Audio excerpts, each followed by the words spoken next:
자, 우리 하나님 말씀 한번 보시겠어요? 오늘 하나님 말씀 사도행전 1장 15절로 26절 우리 다 같이 한 목소리로 읽겠습니다. 시작. 모인 무리의 수가 약 120명이나 되더라. 그때 베드로가 그 형제들 가운데 일어서서 이르되, 형제들아, 성령이 다윗의 입을 통하여 예수 잡는 자들의 길잡이가 된 유다를 가리켜 미리 말씀하신 성경이 응하였으니 마땅하도다. 이 사람은 본래 우리 수 가운데 참여하여 이 직무의 한 부분을 맡았던 자라. 이 사람이 불의의 삭스로 밭을 사고 후에 몸이 곤두박질하여 배가 터져 창자가 다 흘러 나온지라. 이 일이 예루살렘에 사는 모든 사람에게 알리어져 그들의 말로는 그 밭을 아겔다마라 하니 이는 피밭이라는 뜻이라. 시편에 기록되었으되 그의 거처를 황폐하게 하시며 거기 거하는 자가 없게 하소서 하였고, 또 일렀으되 그의 직분을 타인이 취하게 하소서 하였도다.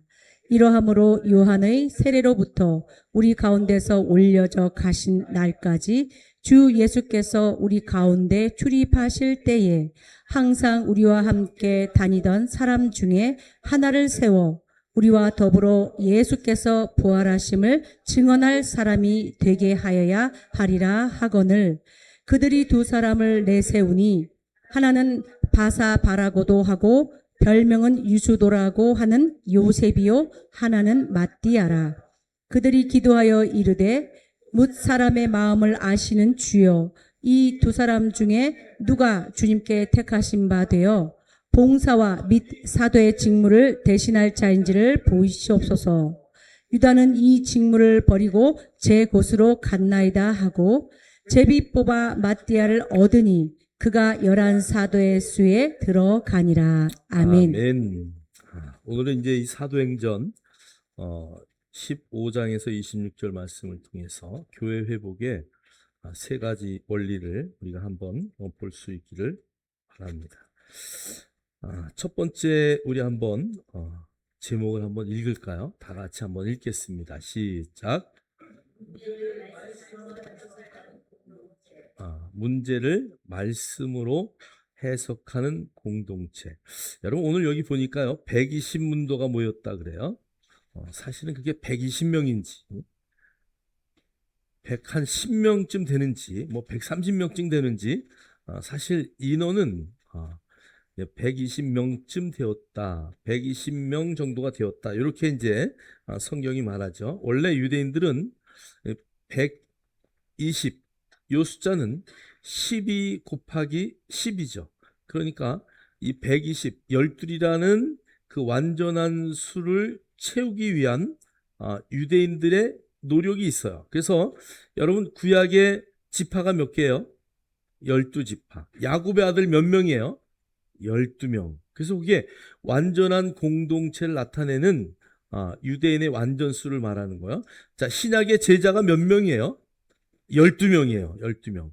오늘 문제는 여기 12명 중에 한 명이 누구예요? 가룟 유다예요. 그 유다가 죽는 사건을 통해서 그것을 오늘 말씀으로 어떻게 해석을 하고 그 다음에 그 숫자를 어떻게 채워 넣느냐, 이제 요것이 오늘의 이제 문제에 대한 이야기죠. 자, 그래서 12이라는 건 굉장히 중요해요. 자, 그래서 신약에는 12제자, 구약에는 12지파. 그것을 곱하니까 144가 나오죠. 그죠? 그래서 14만 4천, 이 숫자가 이 12 곱하기 12 안에서 나온 숫자다라는 것을 우리가 잘 이해하셔야 돼요. 그래서 그것은 우리가 상징적이다 이렇게 표현하지 실제로 그 숫자다 이렇게 표현하면 안 되는 거죠. 상징적이다라는 것을 우리가 좀 이해해야 되고, 사실 계시록에 14만 4천의 이야기가 나올 때 신천지가 14만 4천의 숫자가 다 찼다, 얼마 안 남았다, 막 그런 얘기하는데, 사실은 그 뒤에 수많은 무리가 있었다는 것을 우리가 인식하셔야 돼요. 수많은 더 많은 무리가 있다는 것을 우리가 인식하고, 구원받은 자의 숫자는 훨씬 더 많구나, 그것을 우리가 잘 이해하는 그 유대인들의 사고의 개념을 우리가 좀 바탕으로 가지고 있어야 된다. 자, 그래서 오늘 이제 120문도가 모였는데 16절에 보니까 이렇게 되어 있어요. 형제들아, 성령이 다윗의 입을 통하여 예수 잡는 자의 길잡이가 된 유다를 가리켜 미리 말씀하신 성경이 응하였으니 마땅하도다. 여러분, 초대교회에 이제 이 가룟 유다가 예수 그리스도를 판 것은 교회에 엄청난 문제가 된 거죠. 그 제자 중에 한 명인데 그 제자가 예수를 팔았다고 하니까 그 나머지 따르던 무리들은 뭐라 그랬을까요? 아이고, 왜 제자가 저 모양이냐 그랬을 거 아니에요. 교회 안에 뭐 안수 집사님이나 장로님이나 정말 목사님과 뭐 온몸을 같이 하던 사람이 만약에 하여간 팔아먹고 나갔다. 그럼 어떻게 되겠어요? 교회가 막 그냥 엉망이 되는 거죠. 오늘 이 공동체가 그러한 문제가 되어서 더군다나 이제 막 그냥 성도들이 막 몰려오는 시점이 됐는데 이제 그런 상황 가운데서 가룟 유다의 죽음은 엄청난 문제가 있었다. 그런데 베드로가 딱 나서서 하나님의 말씀으로 그것을 이제 해결을 하는 거예요. 자, 그러니까 베드로는요, 우리가 뭐 뱃사람이고 무식하고 막 이렇게 표현을 하지만 실제로 베드로는 유대인으로서 어려서부터 구약 성경의 교육을 받은 사람이다. 그러니까 오늘 이런 말씀을 할 수 있는 거예요. 그래서 그 하나님의 말씀이 응하였다라는 것을 말하고 있어요. 자, 우리 시편 41편 9절 우리 한번 다 같이 읽겠습니다. 시작. 내가 신뢰하여 내 떡을 나눠 먹던 나의 가까운 친구도 나를 대적하여 그의 발꿈치를 들었나이다. 아멘. 아멘. 이거 어떤 얘기하는 거예요? 이미 예수님이 팔릴 것을 시편에 다 기록해 놓은 것을 베드로가 알고 그 말씀을 사용하는 거야. 예수님의 발꿈치를 들었다. 십자가에 달렸다는 얘기죠. 그 다음에 열심히 따라다니던 그 친구가 대적했다라는 이야기를 시편 가운데 다윗이 기록한 말씀을 사용하여 그 문제를 해결하는 거죠. 자, 너희들이 지금 당한 이 문제는 이미 성경에 기록되어 있던 일들이 일어난 것이다 라는 것을 말하는 거예요. 자, 시편 20편 그 20절 우리 20절 한번 읽겠습니다. 오늘 본문의 20절 시작. 시편에 기록하였으되 그의 거처를 황폐하게 하시며 거기 거하는 자가 없게 하소서 하였고 또 일렀으되 그의 직분을 타인이 취하게 하소서 하였도다. 네. 아멘. 오늘 이 말씀은 시편 69편 25절에 그들의 거처가 황폐하게 하시며 그들의 장막에 사는 자가 없게 하소서라는 말씀과 또 109편 8편에 있는 말씀처럼 그의 연수를 짧게 하시며 그의 직분을 타인이 빼앗게 하시며라고 하는 말씀이 그대로 응하였다라는 것을 오늘 베드로는 말하고 있어요. 자, 그러니까 오늘 이 가룟 유다가 하나님의 아들인 예수 그리스도, 자기의 스승인 예수를 파는 사건에 대해서 은 30에 팔았잖아요. 근데 그 파는 사건에 대해서 가룟 유다가 이제 그 자기가 자책을 하고 내가 예수를 잘못 팔았구나. 그리고 가서 돈을 던지고 그냥 창자가 터져서 죽음을 당한단 말이죠. 자, 그러니까 그 사건은 이미 성경에 예언되어 있었던 사건이다라는 것을 성경이 그대로 그들에게 말씀하고 있는 거야. 자, 그래서 가룟 유다에게는 예수님이 이렇게 말해요. 차라리 나지 않았으면 좋았을 것이다. 이런 말씀도 하셨어요. 여러분, 그러니까 우리 모두는 사실은 가룟 유다와 같은 그런 일을 당할 수 있어요. 그런데 그것을 선택하는 권한은 누구에게 있어요? 나에게 있는 거야. 사실 우리 모두가 그러한 상황이 왔을 때 예수님을 팔았던 가룟 유다를 욕할 것이 아니라 우리도 그런 자리에 있을 수 있어요. 근데 성경을 통해서 우리가 내가 그 자리에 들지 않도록 늘 마음에 굳건하게 준비해야 되고, 할렐루야. 그 다음에 그런 자리가 만약에라도 나에게 있을 때 정말 예수를 위해서 생명을 던질 수 있는 그 자리에 설 수 있는 준비가 우리에게는 중요하다라는 것을 성경은 우리에게 말씀하고 있어요. 자, 마태복음 4장 4절 우리 한번 읽겠습니다. 시작. 기록되었으되 사람이 떡으로만 살 것이 아니요 하나님의 입으로부터 나오는 모든 말씀으로 살 것이라 하였느니라 하시니. 아멘. 요 이전에 어떤 말씀을 하셨냐면은 사단이 예수님에게 돌을 뭘로 만들으라고요? 모든 돌덩이를 떡으로 만들어라. 예수님이 하실 수 있었을까 없었을까? 우리는 믿음이 있어가지고 근데 보세요. 제가 이스라엘의 사진들을 보고 깜짝 놀랐어요. 이스라엘의 땅은요, 이렇게 화산이 이렇게 융기돼서 생긴 곳이거든요. 굉장히 높아요. 특히 헐몬산 같은데 정상. 근데 그 지역에 쭉 보면은요, 뭐가 많으냐면 돌이 너무나 많아요. 만약에 돌을 다 떡덩이로 만들었다면은 떡들이 썩어가지고 아마 난리 났을 거야, 아마 그 동네가. 정말 돌이 많아요. 그래서 원래 예수님의 직업은 목수일까요? 석수일까요? 예? 우리는 다 목수라 그런단 말이에요. 근데 우리 성경의 번역이 잘못돼가지고 사실은 여기 테크논이라는 단어거든요. 테크놀로지, 뭐 기술자 이런 단어예요. 원래는 원래 원어의 의미는 예수님은 기술자였다 이 얘기예요. 어떤 기술자냐? 집을 짓는 기술자. 원래는 거기에 건축가라는 이름을 붙여야 더 어울려요. 그리고 그 동네에 가보면은 나무는 굉장히 귀합니다. 성전을 질 때 나무를 어디서 구해왔어요? 저 레바논의 백향목을 구해오잖아요. 뭘 주고요? 여기 있는 농수산물 다 주면서 그 백향목을 가지고 와서 성전을 진단 말이죠. 그러니까 나무가 많지가 않아요. 또 특히나 우리가 이야기하고 있는 올리브 나무 이런 것들은 건축하기에 합당하지가 않아요. 자, 그래서 성막을 만드는데도 어떤 나무를 사용했어요? 시띠나무, 아카시아는 아닌데 아카시아와 비슷한 딱딱한, 그래서 우리가 조각목이다라고 한 그 나무로 만들고 그 나무에다가 금을 씌우고 뭐 이렇게 씌워서 그 나무를 사용했단 말이죠.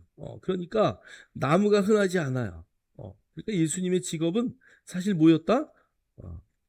건축가였다, 기술자였다 이런 뜻이에요. 자, 그래서 하여간 돌을 다루는 기술자는 석공일 것이고 나무를 다루면 목수였을 것이고 하여간 그런데 많은 주석학자들이나 많은 사람들은 예수님은 목수가 아니라 뭐였다? 건축가였을 것이다. 나무 돌을 다루는 석공일 가능성이 훨씬 또 많다. 그러면 이제 베들레헴에 가보면은요 돌이요 주변에 다 돌이에요, 다 돌. 나무는 많지 않다. 물론 지금은 이제 물이 흐르고 막 이렇게 만들었기 때문에 나무들이 자라고 있지만 예전에는 더 척박했었다라는 것을 우리가 알 수 있어요. 자, 근데 오늘 주님이 사람이 떡으로만 살 것이 아니요. 떡을 먹어야 돼, 안 먹어야 돼요? 먹어야 돼요. 떡으로만 살 것이 아니라 그랬다고. 또 떡은 난 절대 안 먹는다. 사실 이것도 떡이라고 번역해 놓은 게 좀 빵이요, 빵. 다 그 당시에 빵이에요. 그쪽 동네는. 사람이 빵으로만 살 것이 아니고 우리한테 뭐가 잘 안 오니까 빵으로만, 그러니까 빵도 먹어야 돼요. 여러분, 정말 여러분 안에 건강을 위해서 골고루 섭취하는 건 너무 중요하다. 자, 그러면서 하나님의 입으로부터 나오는 모든 말씀으로 살 것이다. 우리의 육의 공급보다는 영의 공급을 우선시하는 하나님의 말씀이야. 그래서 여러분들의 삶이 말씀이 육신이 되어 예수님이 오셨던 것처럼 우리도 거듭나는 순간 우리의 말씀이 뭐가 돼야 돼요? 우리의 육신이 뭐가 돼야 돼요? 말씀이 되어야 돼요. 그러니까 여러분들이 늘 말씀을 읽고 묵상하고 성경의 그 흐름과, 그래서 제가 늘 얘기하죠. 언문지역철, 언어와 문화와 역사와 지역과 철학, 목사님만 알아야 되는 것이 아니라 성도들도 알아야 돼요. 요즘에는 AI가 얼마나 좋은지요. 단어 하나 넣고 이것을 설명해 줘라. 성경에 이런 단어가 나왔는데 쭉 다 나와요. 현재 시대의 분석뿐 아니라 성경의 분석, 그동안 많은 사람들이 설교했던 내용들, 이런 것들 다 나와요. 다 나와. 그러니까 여러분들이 그런 것들 찾아서 그냥 노는 시간에 게임하지 마시고 TV만 보지 마시고 검색하셔서 공부도 하고. 여러분 궁금하지 않아요? 여러분 정말 그 많은 사람들이 성경을 베스트셀러라고 하면서 가장 많이 안 읽은 책이 성경이래요. 그러니까 우리가 성경을 바로 아는 것은 너무 중요하다. 성경은 우리에게 뭐라고 말하는가? 성경이 내 안에 하나님의 말씀이 있어서 모든 문제를 하나님은 어떻게 말씀하셨지? 성경은 뭐라고 말했을까? 우리 인생의 고난과 뭐 고통과 환란이 있을 때마다 그 말씀들을 내 삶에 적용할 수 있는 그것이 진짜 능력이에요. 저와 여러분이 그 능력으로 우리의 삶을 살아내기를 주의 이름으로 축복합니다. 사실 사람을 무너뜨리는 것은요, 환란이나 고난과 격동과 막 이런 것이 아니에요. 사실 사람을 무너뜨리는 가장 큰 것은 무엇일까요? 말도 되죠. 근데 정말 사람을 가장 무너뜨리는 것은 스스로 부유함에 빠져 있습니다. 나는 다 이루었다. 부유하다. 풍성하다. 만족하다. 막 이런 자기 만족에 빠질 때 사람들이 타락해요. 로마가 무너질 때 로마가 가장 풍성할 때 무너져요. 로마의 동전들 한번 보세요. 얼마나 막 엄청난 그런 것들을 동전에 다 새겨놓을 정도로. 그러니까 여러분 정말 우리가 하나님의 말씀 안에서 말씀으로 우리의 삶을 이끌 수 있는 믿음의 역사가 있기를 주의 이름으로 축복합니다. 자, 이사야 8장 20절도 이렇게 말해요. 마땅히 율법과 증거의 말씀을 따를지니 그들이 말하는 바가 이 말씀이 맞지 아니하면 그들이 정녕 아침빛을 보지 못할 것이다. 그러니까 우리가 율법과 증거의 말씀을 따르는 것은 너무 중요하다. 그 말씀을 붙조차 살아갈 수 있는 저와 여러분 되길 주의 이름으로 축복합니다. 여기 성경이 뒤에 아주 무서운 말을 해요. 이 말씀에 맞지 아니하면 그들이 정녕 아침빛을 보지 못할 것이다. 무슨 얘기예요? 밤새 안녕하실 것이다 그 얘기예요. 그러니까 여러분 정말 우리가 말씀을 따라 사는 삶을 살 때 생명의 역사가 나타난다. 자, 그래서 사건을 말씀으로 해석하는 것은 너무 중요해요.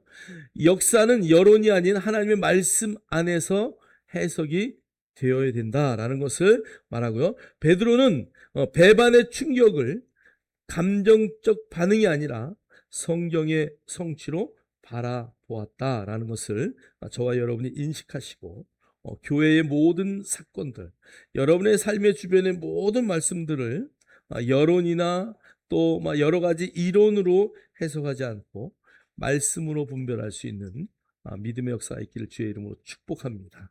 우리 옆 사람하고 한번 대화합시다. 나는 내 인생을 말씀에 맡기겠습니다.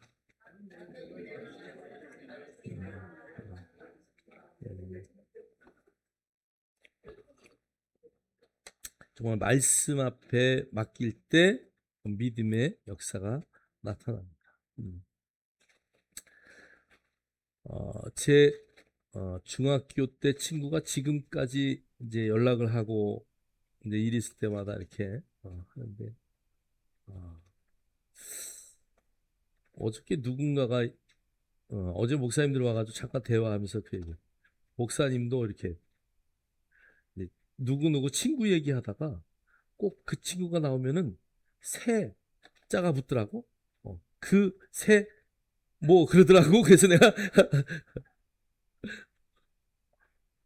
제가 중학교 때부터 사귀던 친구가 지금까지 연락하고 하는 친구는 어, 교회 권사님이에요. 그 친구하고 저는요 항상 존댓말을 했어요. 그 옛날부터 왜 그렇게 했는지 모르겠어요. 그런데 정말 친하게 지내고 막 욕하고 막 이랬던 친구들은 다 떠났어. 근데 정말 서로 존대하고 너무 멀지도 않고 너무 가깝지도 않고 지냈던 친구는 지금까지. 그래서 제가 그 얘기를 어저께 들으면서 이런 얘기했어요. 친구는 존댓말을 써야 된다. 가장 오래 가려면 관계가 정말 끈끈하게 서로를 사랑하고 생각하고 이렇게 하려면 존댓말 써야 돼. 교회 안에서도 마찬가지예요. 여러분, 우리의 직분, 뒤에도 얘기 나오죠. 직분은 아무것도 아니에요, 사실은. 목사의 직분이 뭐 얼마나 중요해요. 하나님 앞에 가면 다 뭐예요? 성도요. 근데 여기 성도라는 직분, 우리는 목사이면서 성도, 장로이면서 성도, 권사이면서 성도요. 성도라는 직분이 가장 좋은 직분이다. 성도.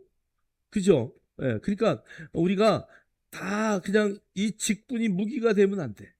직분이 어떤 정말 높낮이가 되면 안 돼요. 그래서 저는 그 우리 조정민 목사님 온누리교회 부목사로 있다가 교회를 개척하면서 뭐 온누리교회는 이제 크니까 갈 수 있는 사람 다 따라가세요. 300명이 따라갔대. 300명. 그래서 조정민 목사님이 캐치프레이즈 첫 번째 모든 직분을 다 뗍니다. 장로님, 집사님, 뭐 우린 이런 거 없습니다. 다 떼어버렸어요. 다. 그런데 300명이 따라갔어. 나는 장로인데 가가지고 장로 직분 다 띄고 성도님 이러면 있을까? 근데요 그 교회는 모임 자체가 왜냐하면 성도의 직분이 가장 중요하기 때문에 그렇다. 사랑하는 성도 여러분, 여러분의 말이 정말 중요해요. 여러분은 그래서 우리는 점점 높아질수록 머리를 어떻게 한다고요? 점점 숙이는 거야, 사실은. 보리가 익어서 벼가 익어서 머리를 숙이듯이 정말 가능하면 아이에게도 존댓말 쓰고 서로에게 경어를 쓰고 이렇게 하세요 저렇게 하세요 그러지 마시고 이렇게 해주시면 얼마나 좋을까요? 이렇게 한번 옆 사람하고 한번 대화합시다. 이렇게 해주시면 얼마나 좋을까요?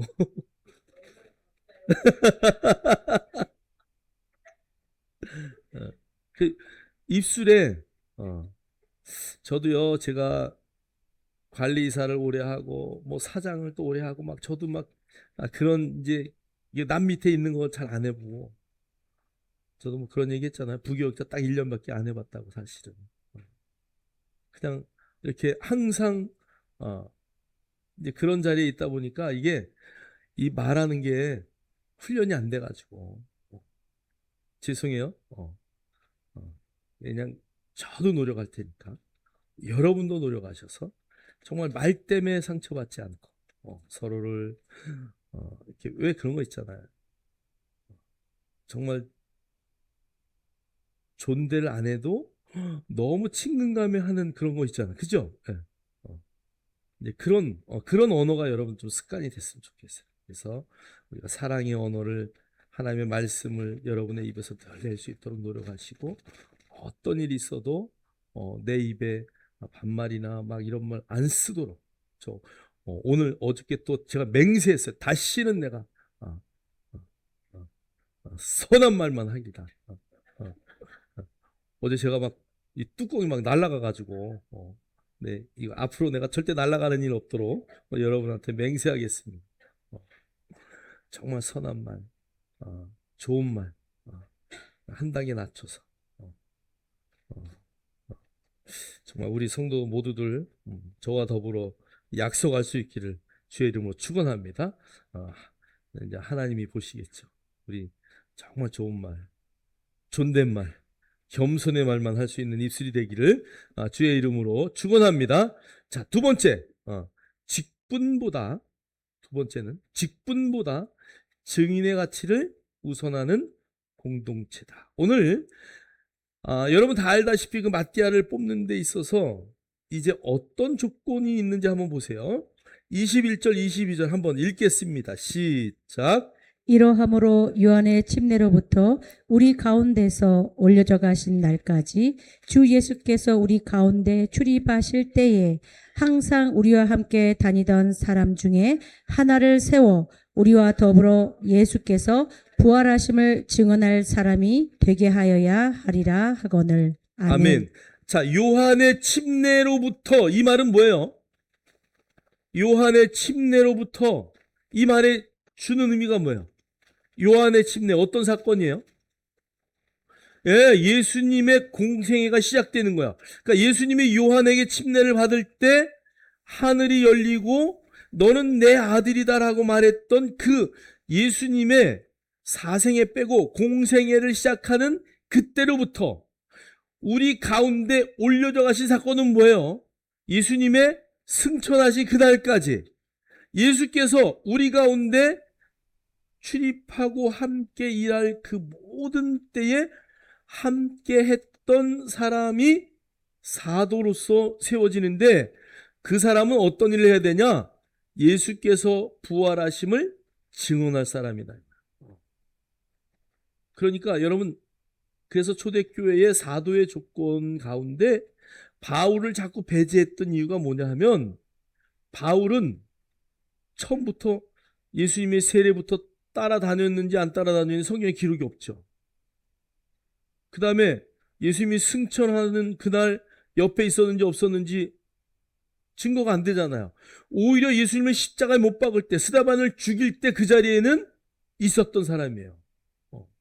그러니까 초대교회에서부터 지금까지 바울이 사도냐라고 하는 것들에 대해서 계속 뭐가 있어요? 논쟁이 있어요. 그런데 바울이 말하잖아요. 나는 사도다. 나는 예수님이 직접 나를 불렀다. 누구만 아는 거야? 본인만 아는. 그런데 그가 행한 모든 일을 보니까 바울은 오히려 12명의 사도들보다 12명의 사도들보다 훨씬 더 뛰어나구나. 그러니까 인정하는 거야.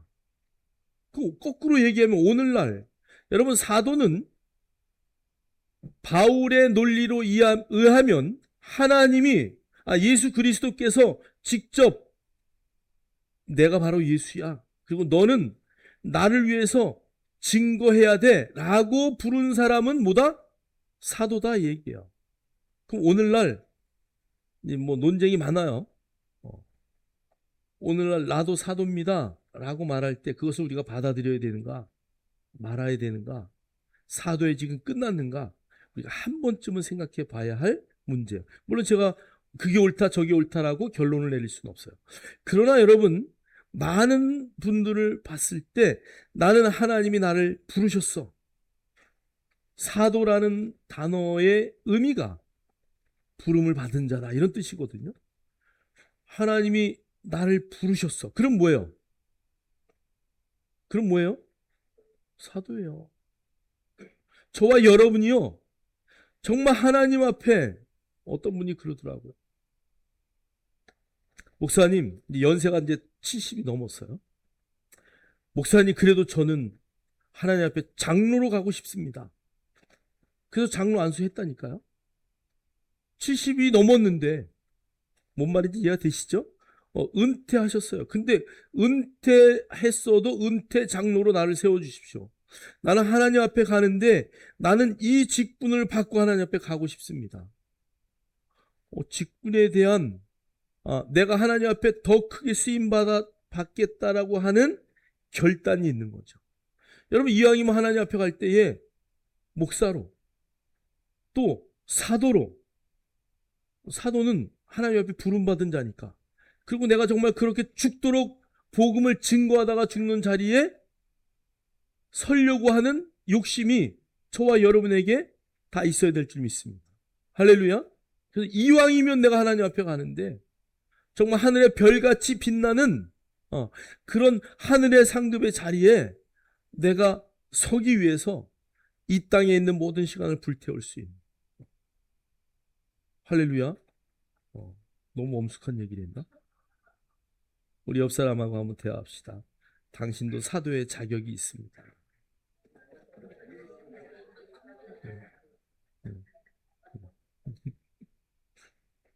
정말 우리가요.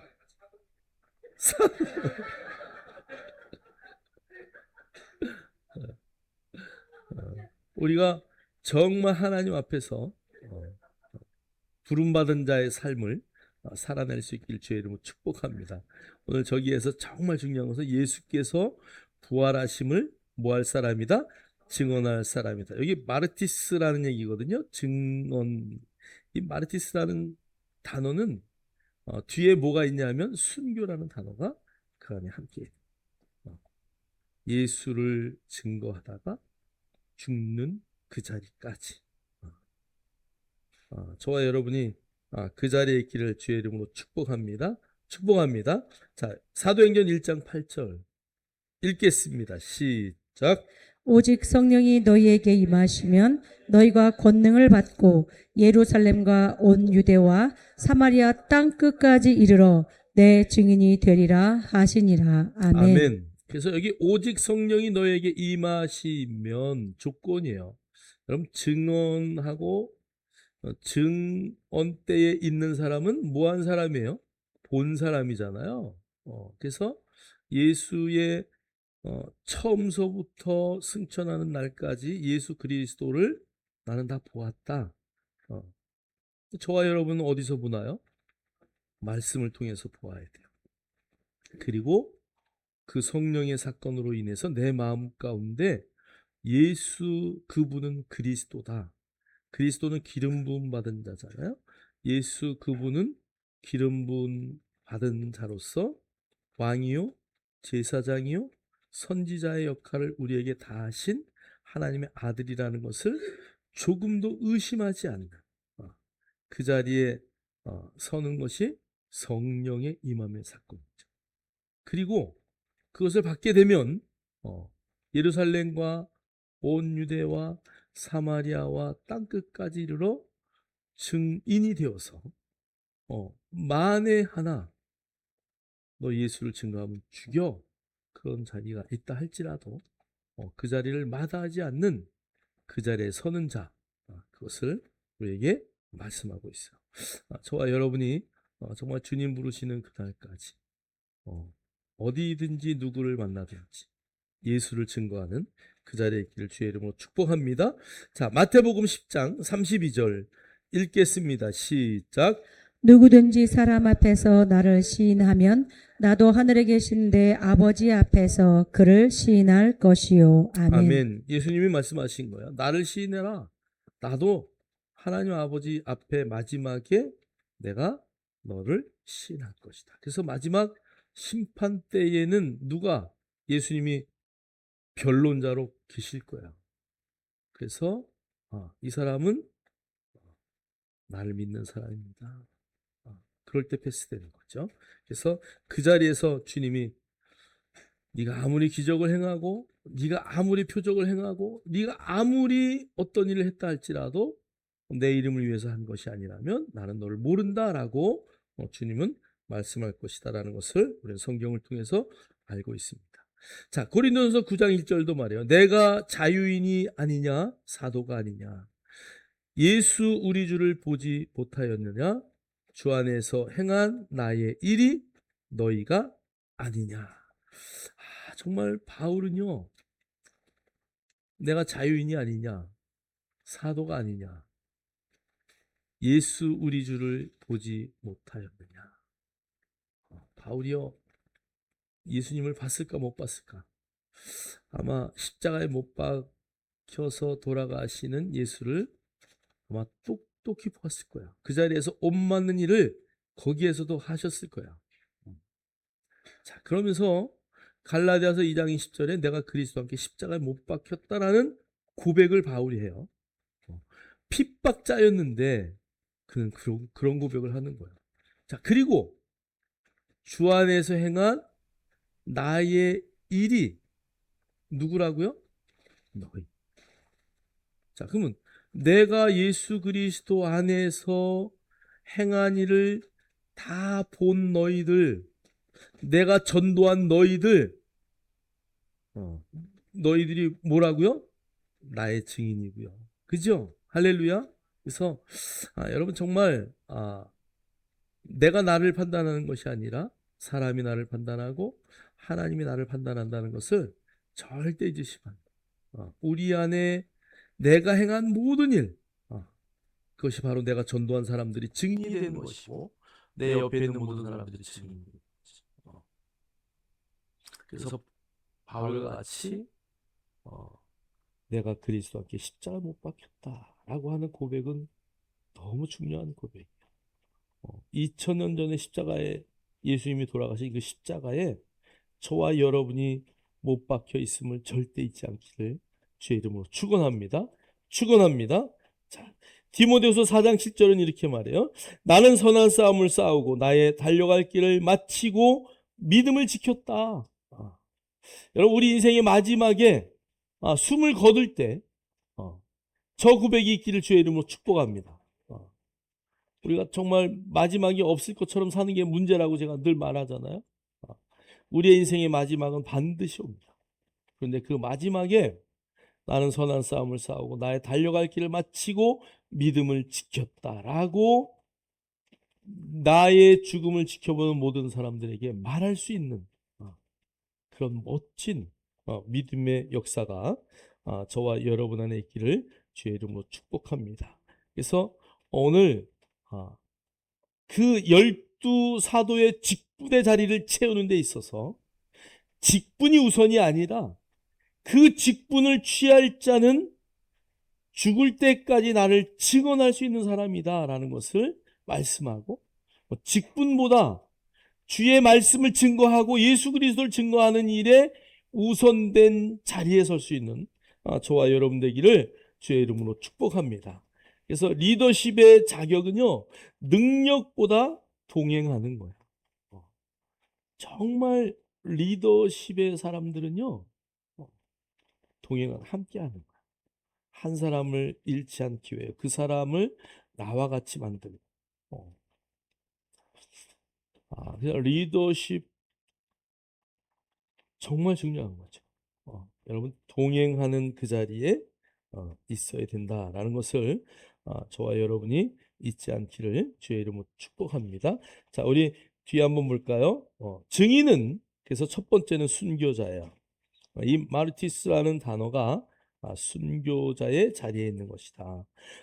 사도직은 권력자의 자리가 아니라 죽음을 각오한 증인의 자리다. 두 번째는 삶으로 진리를 증언하는 자야 되고 또 법적인 증인, 목격자가 되어야 된다라는 것을 절대 잊으면 안 됩니다. 자, 그래서 교회는 직분을 세우는 공동체가 아니라 증인을 세우는 공동체다. 그래서 직분이 나는 뭐 무슨 직분 나는 왜 요번에 뭐 우리는 그런 거 안 하지만 뭐 우리는 요번에 뭐 장로가 누가 됐고요, 뭐 권사가 누구 됐고요, 내가 장로 안 돼서 나는 이 교회 떠날 거야, 막 이런 거 전혀 성경과 관계가 없는 거야. 여러분이 권사가 됐든 집사가 됐든 장로님이 됐든 그 자리를 항상 동행할 수 있는, 그래서 무엇보다도 직분보다 증인을 세우는 것이 교회 공동체다. 그래서 여러분의 직분이 더 높아질수록 여러분의 입술에 더 예수의 이름이 항상 전하여지고 증언되어지는 은혜의 역사가 있기를 주의 이름으로 축복합니다. 자, 세 번째, 모든 결정을 하나님께 맡기는 공동체예요. 자, 23절로부터 26절 읽겠습니다. 시작. 그들이 두 사람을 내세우니 하나는 바사바라고도 하고 별명은 유주도라고 하는 요셉이요 하나는 마띠아라. 그들이 기도하여 이르되 무사람의 마음을 아시는 주여, 이 사람 누가 주님께 택하신 바 되어 봉사와 및 사도의 직무를 대신할 자인지를 보이시옵소서. 유다는 이 직무를 버리고 제 곳으로 갔나이다 하고 제비 뽑아 마띠아를 얻으니 그가 11사도의 수에 들어가니라. 아멘. 아멘. 자, 제비 뽑기는 우연인가 섭리인가? 저기에도 말씀이 있지만 우리 잠언 16장 33절 함께 읽겠습니다. 뒤에 넘겨주세요. 시작. 뒤에 네, 시작. 제비는 사람이 뽑으나 모든 일을 작정하기는 여호와께 있느니라. 아멘. 제비는 누가 뽑아요? 사람이 뽑아요. 그런데 모든 일에 작정하기는 여호와께 있느니라. 그래서 제가 유명한 예화를 이야기했죠. 동전이 없는데 동전을 딱 던져가지고 앞면과 뒷면을 이게 나오잖아요, 동전이. 그래서 한 멋진 사람이 그 사람의 직업은 적십자사에서 일했던 직원이에요.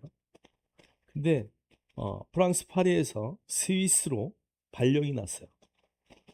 그러자 스위스를 가야 되냐, 내가 프랑스에 있어야 되냐, 그래서 동전을 샥 던졌어요. 앞이 나오면 그 적십자사에 월급 받는 거 다 내려놓고 내가 프랑스에서 새 일을 시작하리라. 그러나 뒷면이 나오면 내가 스위스로 가리라. 샥 던졌어요. 던졌는데 뭐가 나왔어요? 앞면이 나왔어요. 그래서 이 사람은 스위스로 안 가고 여기서 프랑스에서 일을 시작했어요. 그래서 그 사람이 어디를 갔냐 하면 크리스찬 디올이라는 회사에 가서 디자이너로 일을 했어요. 세월이 지나서 수석 디자인이 되고 마지막 크리스찬 디올이 죽을 때 나의 후계자로 네가 이것을 다 맡아라. 이럴 때 다시 동전을 던졌어요. 내가 여기서 이 회사에서 안정적으로 살 것인가?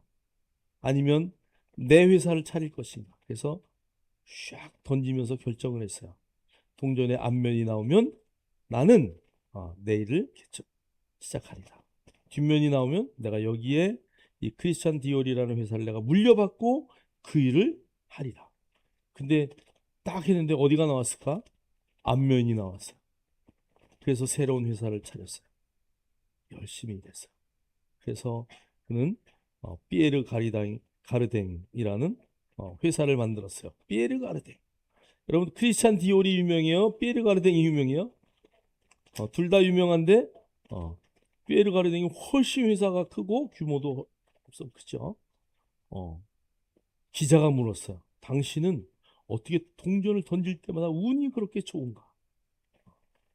피에르 가르댕이 뭐라고 얘기했어요? 동전을 던져서 결정한 일은 선택일 뿐이다. 그 뒤에 최선을 다하여 노력한 일은 누가 한 거라고요? 내가. 근데 오늘 성경의 이야기는요, 보세요. 오늘 한 사람의 직분을 채우기 위해서 그 두 사람을 세워요. 한 사람은 요셉, 한 사람은 마띠아, 두 사람을 세워요. 두 사람을 세울 때 예수 그리스도의 세례에서부터 승천할 때까지 함께 있었던 사람을 세웠어요. 무슨 말인지 이해가 되셔요? 열심히 노력한 사람을 세웠다는 얘기야. 열심히 따라갔던 사람 중에 두 사람을 세운 거야. 자, 이 두 사람을 뽑기까지는 교회 안에 어떤 일이 있었을까요? 열심히 이 사람을 뽑을까 저 사람을 뽑을까는 논의와 논쟁이 있었다는 것이. 근데 무조건 제비를 뽑으면 되는 것이 아니다 그 얘기하는 거야. 무슨 말인지 이해가 되시죠?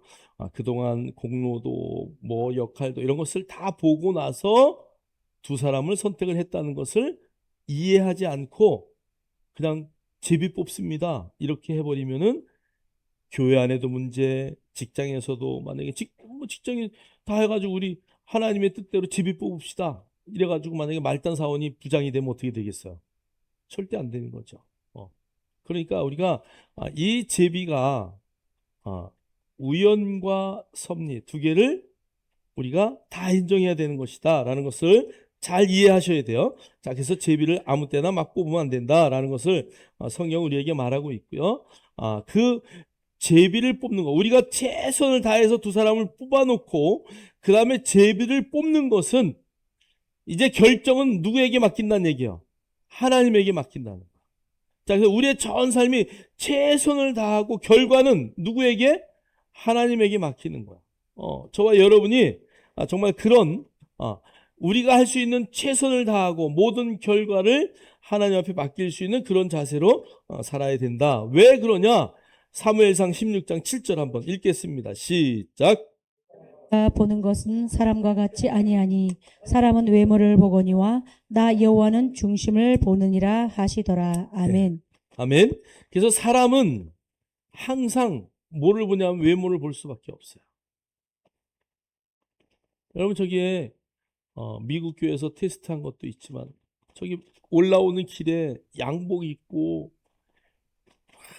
멋진 분이 막 그냥 차도 막 몇 억짜리 차를 타고 딱 교회 앞에 세워가지고 예배당에 딱 등록하러 올라온다 그러면은 저 안내하는 분이 어서 오시라고 막 그럴 수도 있어.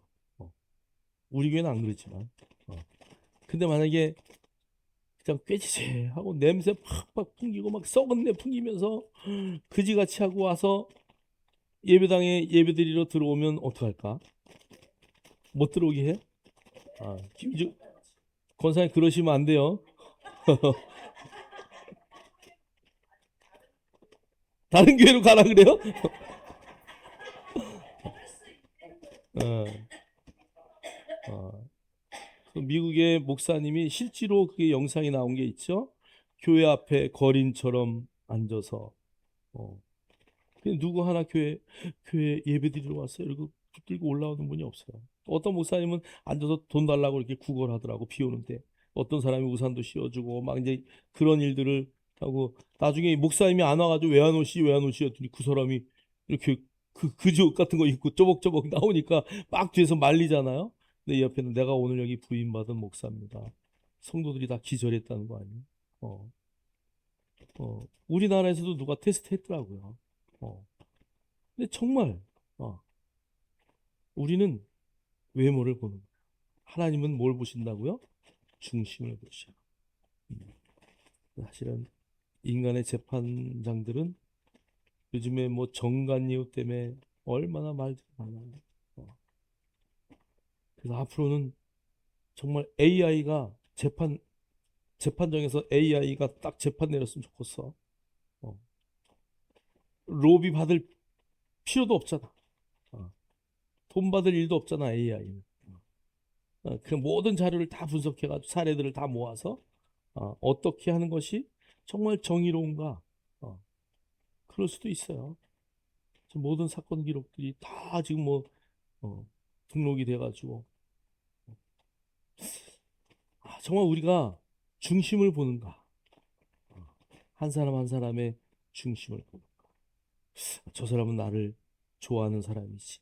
그러니까 옆에 가서 저 사람은 나를 미워하는 사람이지. 본척만 쳐. 그러면 돼요, 안 돼요? 우리는 항상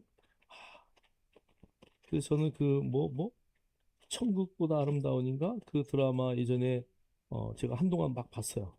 누가 보면 좋다 그래서 이거 천국 센터장이 저는 이런 눈으로 봅니다. 다 그럴 만한 이유가 있겠죠. 다 그럴 만한 그 천국에서도 난리치더라 막 난리치고 그러잖아요. 다 그럴 만한 이유가 있겠죠. 여러분 성도들 한 사람 한 사람을 바라볼 때 다 그럴 만한 이유가 있겠죠라고 이해하는 마음에 사랑하는 마음을 바라볼 수 있는 그런 눈을 갖기를 주의 이름으로 축복합니다. 자, 야고보서 4장 15절은 이렇게 말해요. 너희가 도리어 말하기를 주의 뜻이면 우리가 살기도 하고 이것이나 저것을 하리라 할 것 이거늘. 그래서 하나님의 뜻 앞에 정말 우리가 모든 것을 맡길 수 있는 그 자리에 있기를 주의 이름으로 축복합니다. 자, 제비뽑기에서 성령의 인도하심으로 바뀌었다라는 것을 신약의 이야기를 하는 거예요. 자, 왜 그러냐면 이 오순절 사건 이후에 이제 12제자 중에 하나를 뽑는 그 제비뽑기를 한 이후에 오순절 사건 지나고 나서는 제비 뽑았다는 이야기가 성경에 한 번도 없어요. 안 놀라시네. 한 번도 없다고요. 그 이전에는 다 제사장이 제비 뽑고 다 지도자들이 제비 뽑아서 일을 했는데 제비 뽑는 일이 한 번도 없었다. 이것은 우리에게 주는 놀라운 의미가 있어요. 사도 바울과 그 다음에 바나바를 보낼 때도 제비 뽑아서 안 했어요. 또 바울과 바나바가 서로 다투고 마가의 문제 때문에 그죠? 마가의 문제 때문에 서로 다퉈요. 그래서 사역을 나눠서 나가요. 그런데 그럴 때 누구를 어디로 보내고 누구를 어떻게 할까? 같이 보낼까? 혼자 보낼까? 제비뽑기 안 했다는 거예요. 자, 그래서 우리가 이제 제비뽑기에서 이제 우리는 어떤 방향으로 가야 되느냐? 성령의 인도하심을 따라야 된다라는 것을 성경은 말하고 있어요. 자, 사도행전 13장 2절로 3절 읽겠습니다. 시작. 주를 섬겨 금식할 때에 성령이 이르시되 내가 불러 시키는 일을 위하여 바나바와 사울을 따로 세우라 하시니 이에 금식하며 기도하고 두 사람에게 안수하여 보내니라. 아멘. 아멘.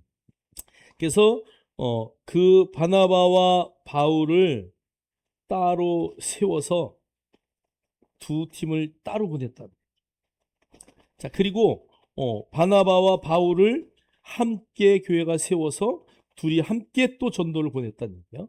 그래서 저와 여러분 정말 우리가 교회 안에서 또 여러분의 가정 안에서 어떤 일을 결정할 때에 정말 하나님의 뜻에 맡기고, 무엇보다도 여러분 우리가 성령 인도를 배울 때 여러분에게 제가 공부하신 분들에게 다 얘기했을 거예요. 성령의 인도를 이게 받은 것이냐 안 받은 것이냐라는 것을 결정할 때에 여러분이 목욕탕에서 샤워를 할 때 양말 신고 샤워하는 거냐 아니냐, 찝찝함이 있느냐 없느냐를 한번 잘 생각해 보세요. 내 생각으로 생각하는 것인가, 아니면 하나님의 은혜로 성령 안에서 하는 것인가, 이것을 내가 잘 이 안에서 새겨내야 돼요. 자, 두 번째, 외부로부터의 어떤 이야기를 듣고 그것에 올인하면 절대 안 된다. 어떤 분이 목사님은요 저한테 그랬어요. 목사님은요 칠판 강의를 너무 잘하셔요. 그래서 목사님 그 길로 그냥 나가셔요. 교수하시면 잘할 것 같아요. 근데 제가 그 얘기를 듣고 내가 교수감인가? 생각해봐야지, 그죠? 정말 성령님이 이 안에서 넌 부족해. 근데 내가 그 찬스가 왔다고 따라가면 어떻게 될까? 안 되는 거야. 그러니까 우리가 이 안에서 성령님이 누구보다도 나를 더 잘 아셔. 또 외부에서 어떤 분이 집사님은 그 길로 가셔. 기도하고 이렇게 안수하고 그러면서 이렇게 사람들 막 예언해주고 이런 일을 좀 했으면 좋겠어요. 여러분, 예언하는 일도 마찬가지예요. 남의 일을 예언하는 것은 너무 중요해요, 사실은. 그 사람의 사정과 형편과 모든 것을 다 알고 하는 것도 문제고, 모르고 하는 것도 문제예요. 다만 하나님의 말씀으로 우리가 더 좋은 어드바이스를 해줄 뿐이지, 그것을 믿고 그대로 가는 것 절대 안 된다. 제가 여기 와서도 처음에 어떤 권사님이 뭐 그렇게 예언을 잘한다 그래서 나보고 가보라고. 제가 가봤을까요? 안 가봤을까요? 안 가봤어요. 성령님이 내 안에서 말씀하시는데 내가 왜 거기 쫓아가냐고. 그 정도 되면 돗자리 깔아야지 그냥 그 권사님.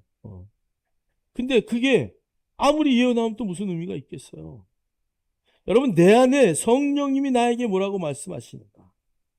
성령 말씀을 주세요. 그 말씀을 붙들고 여러분이 기도하고, 성령님이 정말 기뻐하시는가. 오늘 기도하시면서 데살로니가에 있는 말씀처럼 항상 기뻐하라, 쉬지 말고 기도하라, 범사에 감사하라. 세 가지를 한번, 이게 하나님의 뜻이에요. 그럼 내가 그 일을 하면 정말 내 인생이 기뻐질까? 그 일을 할 때 내가 정말 하나님 앞에 기도하고 정말 어떤 환란이 와도 갈 수 있는 길인가? 여러분 한번 생각하시오. 여러분의 인생을 여러분이 성령님과 함께 정말 성령의 인도를 따를 수 있는 그런 은혜의 역사가 있기를 주의 이름으로 축복합니다. 특별히 교회의 모든 일들은 다수결이 아니라 하나님의 권한에 있다는 것을 잘 인식하시고 정말 하나님의 그 인식하에 살아갈 수 있는 저와 여러분 되기를 주의 이름으로 축복합니다. 자, 뒤에 한번 본문의 3대 핵심 메시지는 첫째, 말씀이에요. 두 번째는 증인이에요. 세 번째는 주권이에요. 여러분의 인생을 말씀에 맡기고 의지하는 인생, 정말 감정적으로 사는 것이 아니라 성경 말씀에 근거한 인생을 사는가. 두 번째, 나는 어떤 직분이나 어떤 나의 능력보다도 내가 가는 곳마다 정말 복음을 증거하고 예수 그리스도를 증거하는 그런 삶을 사는가. 세 번째, 모든 주권은 하나님께 있는가. 교회에서도 마찬가지고 가정에서도 마찬가지고 여러분 개인 스스로도 이 세 가지의 원리를 따라서 여러분의 가정, 직장, 교회, 국가 모든 것을 세울 수 있는 저와 여러분 되기를 주의 이름으로 축복합니다. 마지막 한번 볼까요? 교회의 진정한 건축자는 예수 그리스도죠. 가정도 마찬가지고 내 개인도 마찬가지. 그래서 성경은 여호와께서 집을 세우지 아니하시면 세우는 자의 모든 수고가 헛되다라고 성경은 말씀하고 있습니다. 저와 여러분이 그 세 가지를 잊지 마시고 여러분의 삶 가운데 녹여내는 멋진 삶을 살아내기를 주의 이름으로 축원합니다. 자, 우리 마지막 큐 한번 볼까요? 최선을 다하고 하나님 앞에 맡겨라. 다시 한번 크게 한번 일어나셔서 다 같이 읽겠습니다. 시작. 최선을 다하고 하나님께 맡겨라.